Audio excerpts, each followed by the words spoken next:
إن الحمد لله نحمده ونستعينه ونستغفره ونتوب إليه ونعوذ بالله من شرور أنفسنا وسيئات أعمالنا من يهده الله فلا مضل له ومن يضلل فلا هادي له أشهد أن لا إله إلا الله وحده لا شريك له وأشهد أن محمدا عبده ورسوله صلوات الله عز وجل وسلامه على قدوتنا وأسوتنا خليل الرحمن حبيبنا محمد صلى الله عليه وسلم وعلى آله وأصحابه ومن تبعهم بإحسان إلى يوم الدين. وقال الله تعالى: يا أيها الذين آمنوا اتقوا الله حق تقاته ولا تموتن إلا وأنتم مسلمون. وقال الله تعالى: يا أيها الذين آمنوا اتقوا الله حق تقاته ولا تموتن إلا وأنتم مسلمون. أما بعد، إخواني في الدين، معاشر المسلمين رحمني الله وإياكم أجمعين، أوصي نفسي وإياكم بتقوى الله، فاتقوا الله ما استطعتم، فاتقوا الله حيثما كنتم لعلكم تفلحون. Saudara-saudaraku kaum muslimin yang dimuliakan oleh Allah Subhanahu wa taala. Segala puji hanya milik Allah tabaraka wa taala. Kita bersyukur kepadanya atas segala nikmat. Salawat dan salam kita tujukan untuk Nabi kita Nabi Muhammad sallallahu alaihi wasallam. Saya memberikan wasiat untuk kita semua senantiasa kita menjaga ketakwaan kita kepada Allah Subhanahu wa taala. Bertakwalah kepada Allah Subhanahu wa taala dimanapun dan kapanpun. Kaum muslimin yang dimuliakan Allah tabaraka wa ta'ala, Allah Subhanahu wa ta'ala mengharamkan perbuatan kezaliman, terutama di antara hamba-hambanya.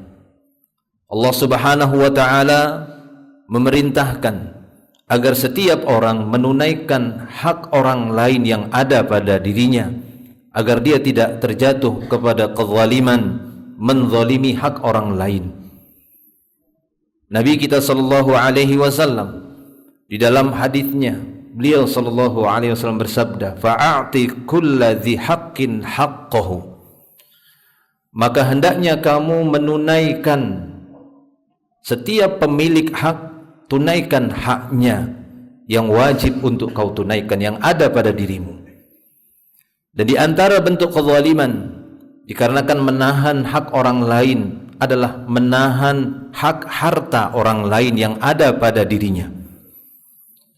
Walaupun di sana begitu banyak bentuk-bentuk kezaliman. Secara umum Nabi kita sallallahu alaihi wasallam mengatakan dalam hadisnya, "Az-zulmu zulumatun yaumal qiyamah." Kezaliman merupakan kegelapan pada hari kiamat. Merupakan beban yang berat bagi orang-orang yang berbuat kezaliman di dunia. Berat bagi mereka nanti di yaumil akhir. Yang tidak berlaku lagi di sana dinar dan dirham ataupun harta. Yang ada hanyalah ditukarnya antara pahala dan dosa untuk melunasi kezaliman yang dia lakukan semasa di dunia kepada sesama manusia. Maka dari itu di antara bentuk kezaliman adalah menahan hak orang lain ataupun menahan hak harta orang lain. Nabi kita sallallahu alaihi wasallam dalam sebuah hadis qudsi disebutkan di dalam Sahih Bukhari. Qala Allah Ta'ala, Allah Subhanahu wa ta'ala berfirman, "Salasah ana khasmuhum yaumal qiyamah." Ada 3 golongan manusia, kata Allah Subhanahu wa ta'ala, aku akan menggugatnya nanti pada hari kiamat. Akan aku gugat dia nanti pada hari kiamat, kata Allah Subhanahu wa ta'ala. Siapa ketiga jenis manusia itu? Kata Nabi SAW, Allah Ta'ala berfirman, rajulun a'ta bi thumma ghadara.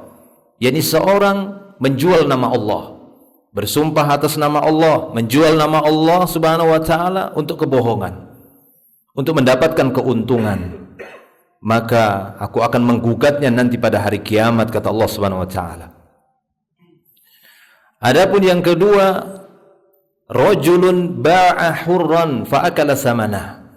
Yang kedua kata Nabi sallallahu alaihi wasallam yang akan digugat oleh Allah Subhanahu wa taala pada hari kiamat, seorang yang menjual manusia yang merdeka, bukan budak, statusnya bukan budak, tapi dia jual layaknya seperti budak. Fa'akala zamanah, kemudian dia mengambil keuntungannya, dia makan keuntungan dari menjual orang merdeka tersebut, maka aku akan menggugatnya pada hari kiamat, kata Allah Subhanahu wa taala. Dan yang ketiga, kata Nabi sallallahu alaihi wasallam, yang ketiga, rajulun istajara ajiran fastawfa minhu walam yu'ti ajrah. Yang ketiga jenis manusianya adalah seorang yang mempekerjakan orang lain, mengangkat orang lain sebagai pegawainya, karyawannya, buruhnya ataupun semisalnya sebagai pekerjanya. Si buruh tersebut, ajir tersebut, pekerja tersebut, pegawai tersebut, karyawan tersebut atau yang semisalnya, fastawfa minhu, dia sudah menunaikan semua tugasnya, dia sudah menunaikan semua pekerjaannya, walam yu'ti ajrah, akan tetapi yang mempekerjakannya belum juga memberikan upahnya ataupun gajinya. Orang yang seperti ini menahan hak harta orang lain, aku akan menggugatnya nanti pada hari kiamat, kata Allah Subhanahu wa taala. Oleh karena itu, kata para ulama, bagi orang-orang yang mempekerjakan orang lain, di antara adabnya adalah dengan bersegera memberikan hak harta, di mana dia sudah menunaikan semua kewajibannya, tugasnya, maka sesegera mungkin tunaikan juga kewajibannya, berikan hak saudaranya, hak harta saudaranya, berikan gajinya, berikan upahnya. Bahkan kata Nabi kita SAW, jika mampu sebelum keringatnya mengering, artinya menunjukkan sesegera mungkin. Itu sebuah ungkapan, bukan berarti harus benar-benar keringatnya masih basah. Ini untuk menunjukkan sesegera mungkin, secepat mungkin, karena dia bisa jatuh kepada kezaliman, menzalimi saudaranya yang harusnya dia sudah bayarkan upahnya, gajinya, tapi dia masih menahan-nahannya.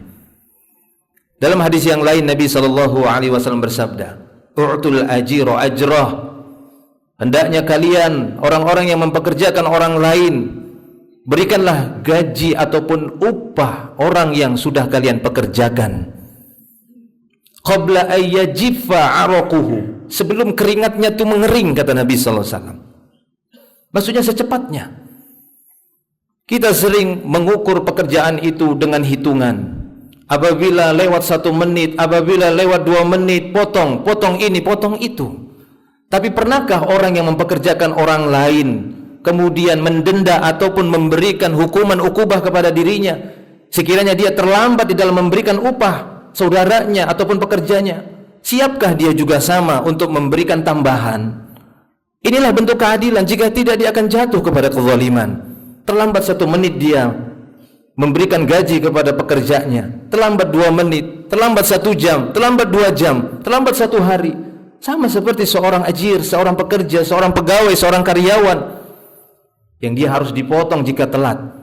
Maka demikian juga ini berlaku bagi seorang mustajir, orang-orang yang mempekerjakan orang lain. Makanya Nabi SAW mengatakan, berikan, segera berikan upah ataupun gaji orang yang kalian pekerjakan sebelum keringatnya mengering, untuk menunjukkan segera, bahkan sebelum waktu dia gajian, sebelum dia mendapatkan upah, tidak mengapa kalian berikan lebih dahulu untuk menghindarkan diri kalian dari kezaliman. Maka para jamaah Allah Subhanahu wa taala, ini adalah salah satu bentuk muamalah yang dijaga oleh Islam, yang diingatkan oleh Nabi kita sallallahu alaihi wasallam, agar satu dan yang lainnya tidak saling menzalimi, tidak saling menahan harta orang lain, akan tapi satu dan yang lainnya sama-sama menunaikan apa yang menjadi kewajibannya. Apakah dia seorang mustajir, apakah dia seorang yang mempekerjakan orang lain, ataupun dia yang bekerja dengan orang lain, sama-sama memiliki, sama-sama berkewajiban ataupun mengemban amanah satu dan yang lainnya. Islam berusaha untuk menjaga kedua-duanya agar kedua-duanya tidak terjatuh kepada perbuatan-perbuatan yang mendatangkan kemurkaan di sisi Allah Subhanahu wa taala, yang bisa merugikan mereka di akhirat, di yaumil akhir. Aqulu qauli hadza astaghfirullah li wa lakum wa lisairil muslimin, innallaha ghafurur rahim, fa'tabiru ya ulil albab.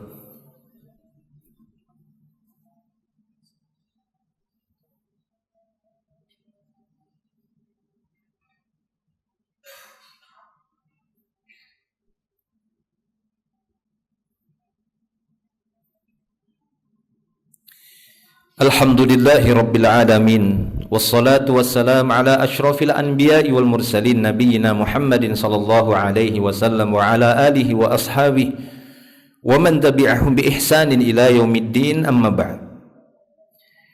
Di antara bentuk perbuatan menahan hak harta orang lain, yakni orang-orang yang melakukan akad ataupun transaksi jual beli, di mana salah satu dan yang lainnya belum melunasi, sementara pihak yang lain sudah memberikan barangnya, namun pihak yang lain belum melunasi pembayarannya, atau sering disebut dengan pembayaran yang tertunda ataupun hutang. Maka berhati-hatilah ketika dia telah memiliki kemampuan untuk melunasi hutangnya tersebut, karena dia sudah mendapatkan manfaat ataupun barang saudaranya, sedangkan dia belum menunaikan kewajibannya dan dia sudah mampu untuk membayarkannya, namun dia tidak mau membayarkannya, maka bersiap-siaplah untuk mendapatkan dosa yang besar ini, dosa kezaliman, menzalimi saudaranya. Sehingga Nabi kita sallallahu alaihi wasallam dalam hadisnya, beliau sallallahu alaihi wasallam bersabda, "Mathlul ghani zulmun." Matlul ghani zulmun. Menunda-nunda pembayaran hutang itu kezaliman, kata Nabi. Ketika dia sudah mampu membayarkan hutangnya kepada saudaranya, lalu dia menahannya, ataupun dia menggunakannya, atau dia memang sengaja tidak membayarkannya, atau dengan alasan apapun, sudah ada harta saudara itu di tangannya, saudaranya di tangannya, dia sudah mampu membayar tapi dia tidak mau membayarkannya, maka pada saat itu dia akan mendapatkan hitungan per harinya, per jamnya, dosa kezaliman menahan harta saudaranya yang ada di tangannya. Maka dari itu, kaum muslimin yang dimuliakan Allah Subhanahu wa taala, ini penting bagi kita semua agar kita tidak terlalu banyak menumpuk dosa demi dosa, dan kita berusaha untuk membersihkan dan memperbaiki diri kita agar tidak terjatuh kepada bentuk-bentuk kezaliman sebagaimana yang telah kita sebutkan. Allahumma salli ala Muhammad wa ala ali Muhammad kama sallaita ala Ibrahim wa ala ali Ibrahim innaka Hamidun Majid. Allahumma barik ala Muhammad wa ala ali Muhammad كما باركت على إبراهيم وعلى آل إبراهيم إنك حميد مجيد. اللهم اغفر لنا وللمسلمين والمسلمات والمؤمنين والمؤمنات الأحياء منهم والأموات إنك أنت الغفور الرحيم. ربنا ظلمنا أنفسنا وإن لم تغفر لنا وترحمنا لنكونن من الخاسرين. ربنا لا تزغ قلوبنا بعد إذ هديتنا وهب لنا من لدنك رحمة إنك أنت الوهاب يا مقلب القلوب ثبت قلوبنا على دينك وطاعتك. ربنا آتنا في الدنيا حسنة وفي الآخرة حسنة وقنا عذاب النار.